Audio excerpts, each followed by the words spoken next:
স্বপ্ন হবিস চ্যানেলে সবাইকে স্বাগতম। আজকে আমি আপনাদের জন্য নিয়ে এসেছি আলু পোস্তের একটা রেসিপি।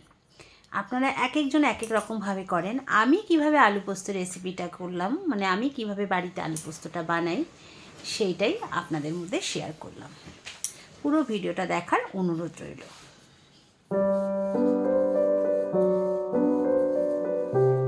তো চলুন শুরু করে দিই। প্রথমে গ্যাসে কড়াই বসিয়ে দিয়েছি। এবার আমি এখানে নিয়ে নিলাম বড় চামচের 2 চামচ পোস্ত, আর একটু মানে ওই 2.5 চামচ মতো পোস্ত নিলাম। পোস্তটাকে আমি এবার একটু হালকা ভেজে নেব। পোস্তটা যদি ভেজে না হয় তাহলে কি হয়, পোস্তর যে একটা সুন্দর গন্ধ আছে না, সেই গন্ধটা খুব সুন্দর লাগে এবং আলু পোস্ততে খুব একটা সুন্দর পোস্তর একটা গন্ধ বেরোয়। তো এই জন্য আমি পোস্তটাকে ভেজে নেব। এই আলু পোস্ত বিউলির ডালের সাথে তো ভীষণ ভালো লাগে, আবার টক ডালের সাথেও ভীষণ ভালো লাগে। যে যেটা দিয়ে ভালোবাসে সে সেটা দিয়েই খেতে পারে। আমার বাড়িতে বিউলির ডাল হলে আলু পোস্ত মাস্ট, মানে করতেই হবে। টক ডাল হলেও কথা নেই, মানে আলু পোস্ত সত্যি এটা হচ্ছে ঘটিদের খাবার বলে, কিন্তু এখন আমরা বাঙালরাও ভালো জেনে গেছি ঘটি বাঙাল বলে কোনো বিভেদ নেই আলু পোস্তর ব্যাপারে। বিশেষ করে আমার মনে হয়, জানি না এই ব্যাপারে কার কী মতামত আছে, একটু কমেন্ট করে জানাবেন। তো দেখুন আমার পোস্তটা মাঝে মাঝে নেড়ে নিচ্ছি। আমার গ্যাসটা সিম করা আছে, নাহলে তো পুড়ে যাবে। পোস্তটা আমার ভাজা হয়ে গেছে। এবার একটা বাটিতে নিয়ে নিলাম। এবার এটাকে আমি একটু ঠান্ডা করতে দেবো। এবার ঠান্ডা হয়ে গেলে এটাকে আমি মিক্সার গ্রাইন্ডারে এটাকে বেটে নেব। নিয়ে নিলাম পোস্তটা। এর মধ্যে দিয়ে দেব আমরা যে পরিমাণ মানে ঝাল খাই, কাঁচা লঙ্কা, যে যেমন ঝাল খান সে পরিমাণে কাঁচা লঙ্কা দিয়ে নেবেন। দিয়ে নিয়েছিলাম একটু নুন। আগে নুন দিয়ে এটাকে হালকা করে মানে একটুখানি বেটে নেবো আর কি, তাহলে কি এটা গুঁড়ো হয়ে যাবে। তারপরে জল দিয়ে বাটলে এটা ভালো মিহি হয়ে যায়। এটা জল দিয়ে বেটে ভালো করে নেব।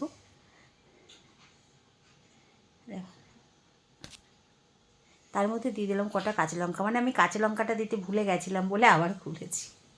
এইবার আমি পোস্তটাকে ভালো করে, দেখুন আমার পোস্ত বাটা রেডি হয়ে গেছে। পোস্ত সবসময় মিক্সার গ্রাইন্ডারে ড্রাই অবস্থায় একটু বেটে নিয়ে তারপরে বাটলে পোস্তটা খুব সুন্দর মিহি করে বাটা হয়। তো চলুন আমার পোস্তটা বাটা হয়ে গেছে। এবার আবারও কড়াই বসিয়ে নিলাম গ্যাসে। দিয়ে দিলাম সর্ষের তেল, কারণ আলু পোস্ত মানেই তো সর্ষের তেল। সর্ষের তেল ছাড়া আলু পোস্ত হবেই না, ভাবাই যায় না। তো প্রথম তেল দিয়ে দিয়েছিলাম, আর তেলটা গরম হয়ে গেছে। এর মধ্যে দিয়ে দিলাম শুকনো লঙ্কা আর একটু কালো জিরে ফোড়ন।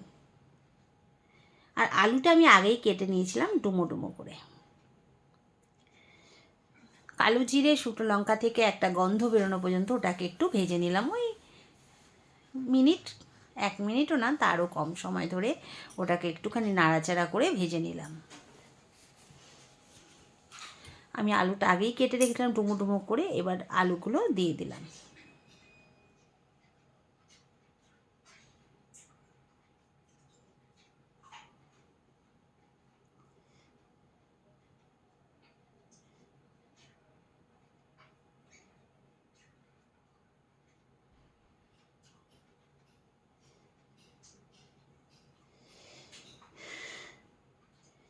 এর মধ্যে দিয়ে দিলাম পরিমাণ মতো নুন।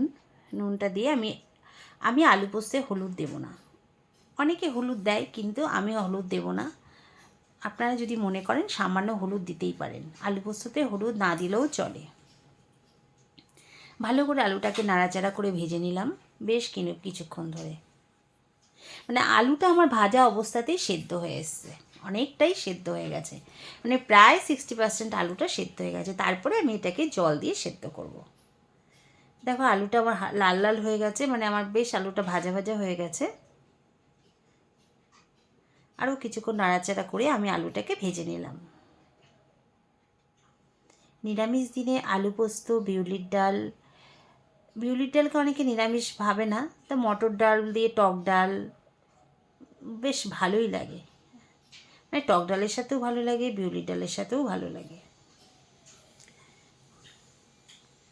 আমার আলুটা অনেকটা সেদ্ধ হয়ে এসছে। এবার আমি দিয়ে দেবো এখানে পরিমাণ মতো জল। আমি খুব বেশি জল দেব না, কারণ অল্পই জল দেব। আলু পোস্ত তো মানে শুকনো শুকনো হলেই ভালো লাগে। এই বাটির 2 বাটি জল দিলাম। আমি একটু রঙের জন্য দিয়েছিলাম কাশ্মীরি লঙ্কার গুঁড়ো। আর আমি পোস্তর সঙ্গে তো কাঁচা লঙ্কা বেটেই নিয়েছিলাম, আপনারা দেখেছেন। এবার আলুটা সেদ্ধ হওয়ার জন্য কিছুক্ষণ ঢেকে দিলাম। আমার আলু সেদ্ধ হয়ে গেছে, জলটাও অনেকটা কমে এসেছে। এই অবস্থায় আমি দিয়ে দেবো পোস্ত বাটাটা। পোস্ত দিয়ে বেশিক্ষণ না মানে সেদ্ধ করলেই ভালো হয়, একটু নাড়াচাড়া করেই আমি নামিয়ে নেব। একটু জল দিয়ে দিলাম, জাস্ট জলটা টানার মতো সময় দেব, নাহলে পোস্তর গন্ধটা চলে যায়। একটু কিছুক্ষণ নাড়াচাড়া করে ঝরঝরে হলেই আমি নামিয়ে নেব আলু পোস্তটা।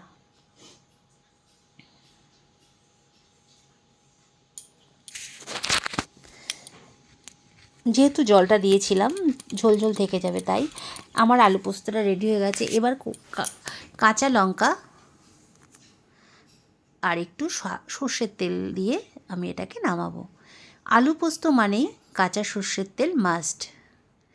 আলু পোস্তর সঙ্গে শেষে যদি কাঁচা সর্ষের তেল দেওয়া যায় না, তার যে একটা একটা স্মেল, যে কম্বিনেশান, দারুণ দারুণ।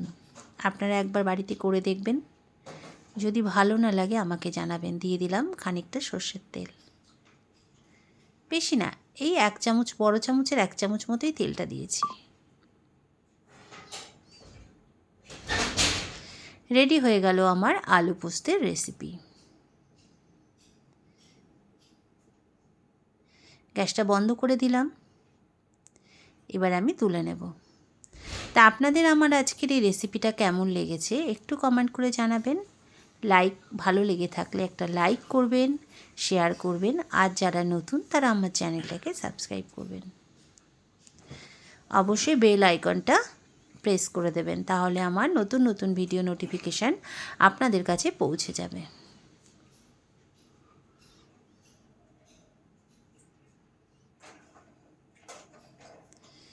চলুন আমি নামিয়ে নিলাম আমার আজকের আমার আলু পোস্ত। এইবার গরম গরম ভাতে সার্ভ করতেই দেরি। তো কেমন হয়েছে আমার আলু পোস্তের রেসিপিটা অবশ্যই কমেন্ট করে জানাবেন। আবারও বলছি, সবাই ভালো থাকবেন, সুস্থ থাকবেন। দেখা হবে নতুন একটা ভিডিওতে, নতুন একটা রান্নার সাথে। সবাই ভালো থাকবেন, সুস্থ থাকবেন।